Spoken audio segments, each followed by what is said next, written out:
ሰበር ዜናም የቴዲ አፍሮ ስቱዲዮ መሰበሩ ተሰማም። ታጣቂዎች ሰብረው በመግባት ሙሉ ንብረቶችን ይዘው እንደሄዱ ምንጮች አረጋግጠዋል።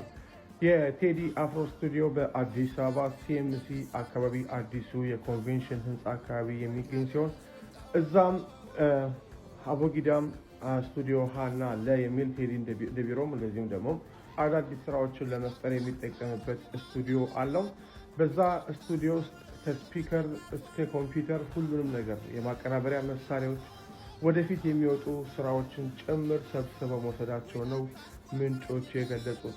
እንደ ምንጮቹ ገለጻ እነዚህ ታጣቂዎች የመንግስት የታርጋ ያለው መኪና መያዛቸውን በዚሁም ደግሞ የአንዳንዶቹም የፌዴራል ፖሊስ ዩኒፎርም የለበሱ እንደሆነ የገለጹልን ምንጮቻችን ወደ ህንፃው ሲገቡ የህንፃውን ጥበቃ ደብድበው አቁስለውት እንደዚሁም ደግሞ የተለያዩ ጉዳቶችን አድርሰው ስቱዲዮን ሰብረው ገብተው ሁሉን ነገር እንደወሰዱ ነግረዋል። ጉዳዩን እየተከታተለው ነው።